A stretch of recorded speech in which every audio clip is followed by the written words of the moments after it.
বিসমিল্লাহির রহমানির রহিম। আসসালামু আলাইকুম। সুপ্রিয় দর্শক, কেমন আছেন আপনারা? আশা করি মহান আল্লাহ তাআলার অসীম কৃপায় আপনারা ভালো আছেন, সুস্থ আছেন। আমাদের দেশের অধিকাংশ পরিবার সঠিকভাবে না জেনে প্রসব পরবর্তী পরিবার পরিকল্পনা পদ্ধতি গ্রহণ করে থাকেন, যার ফলশ্রুতিতে দেখা যায় অনেক সময় অনাকাঙ্ক্ষিত গর্ভ চলে আসে। আমি ডাক্তার তানবিরুল আরেফিন, প্রসূতি গাইনি ডায়াবেটিস বিশেষজ্ঞ ও সার্জন, চিফ কনসালটেন্ট, ভিক্টোরিয়া হাসপাতাল, শাহজালাল উপশহর, সোনারপাড়া মেইন রোড, সিলেট।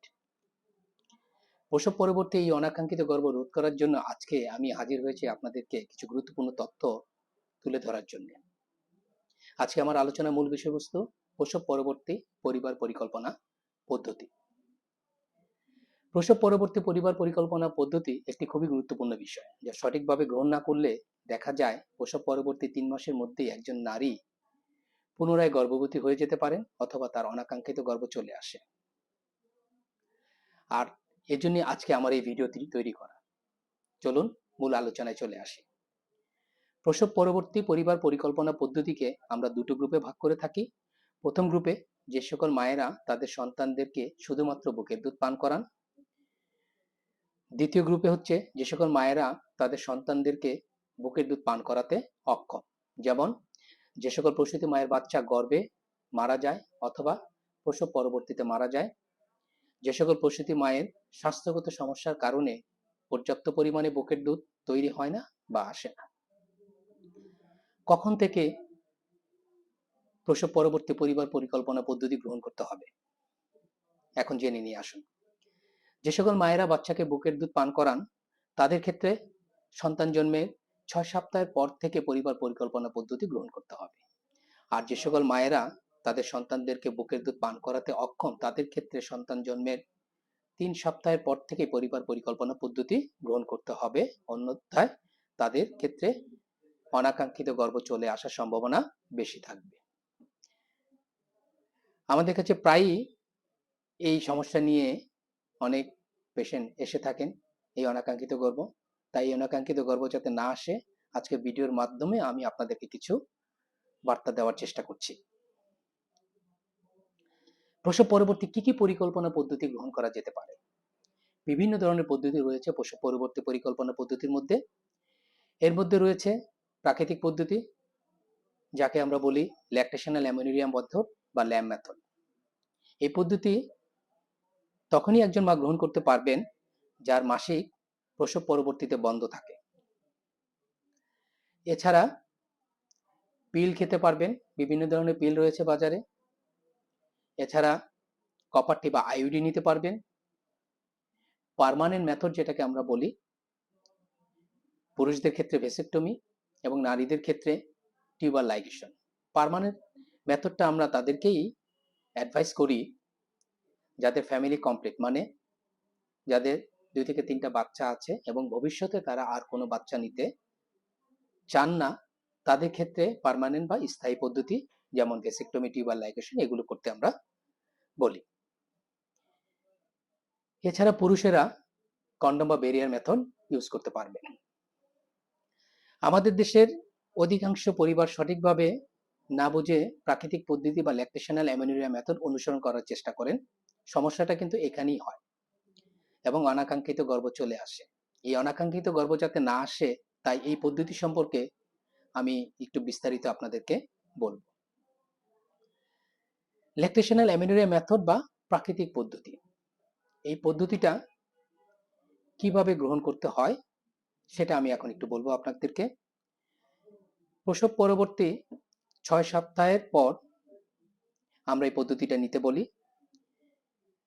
দেখা যায় যে সকল মায়েরা বুকের দুধ পান করান তাদের ক্ষেত্রে প্রসব পরবর্তী 10 সপ্তাহের মধ্যে ওভুলেশন বা ডিম্বস্ফুটন হয় এবং ওই সময় যদি এই পদ্ধতিটা সঠিকভাবে গ্রহণ করা না হয় তখন দেখা যায় যে এই অনাকাঙ্ক্ষিত গর্ভ চলে আসার সম্ভাবনা বেশি থাকে। এবং এই পদ্ধতিটা গ্রহণ করার আগে 3টা শর্ত পূরণ করতে হবে। শর্ত 3টি কি কি? শর্ত 3টি হচ্ছে যে মা বাচ্চাকে শুধুমাত্র বুকের দুধ পান করাবেন জন্মের পর থেকে এবং অন্য কোনো খাবার বাচ্চাকে দিবেন না, যেটাকে আমরা বলি এক্সক্লুসিভ ব্রেস্ট ফিডিং। মায়ের মাসিক প্রসব পরবর্তীতে বন্ধ থাকতে হবে এবং বাচ্চার বয়স 6 মাসের নিচে হতে হবে। এই 3টা শর্ত যদি ঠিক থাকে তাহলে এই পদ্ধতি কার্যকর হবে, অন্যথায় এই পদ্ধতি কার্যকর হবে না। তাহলে এই পদ্ধতি কতটুকু কার্যকর? প্রসব পরবর্তী প্রাকৃতিক পদ্ধতি যেটা আমরা বলি, এই পদ্ধতি 98% কার্যকর। গ্যাপ কিন্তু 2% রয়ে যায়। এই যে 2%-এর ব্যবধান, এই 2%-এর জন্যই কিন্তু অনেক সময় প্রাকৃতিক পদ্ধতি কাজ করে না এবং অনাকাঙ্ক্ষিত গর্ভ চলে আসে। তাহলে এই 2% আমরা কিভাবে কভার করব, কিভাবে আমরা এই 2%টাকে মেকআপ করে নিব? এই 2%-এর জন্য আমরা মায়েদেরকে প্রজেস্টেরন অনলি পিল খাওয়ার জন্য উপদেশ দিয়ে থাকি। কারণ প্রজেস্টেরন অনলি পিল মায়ের বুকের দুধ হ্রাস করতে পারে না এবং বাচ্চা পর্যাপ্ত পরিমাণে বুকের দুধ পায়, সেটা আমরা এনশিওর করতে পারি। যদি মা এই প্রজেস্টেরন অনলি পিল খান বাচ্চার জন্মের 42 দিন পর থেকে বাচ্চার বয়স 6 মাস বয়স পর্যন্ত, এবং সাথে যদি এক্সক্লুসিভ ব্রেস্ট ফিডিং এবং ওই যে 3টা শর্তের কথা বললাম 3টা শর্ত পূরণ করেন, সেক্ষেত্রে প্রাকৃতিক পদ্ধতি 100% কার্যকর হবে।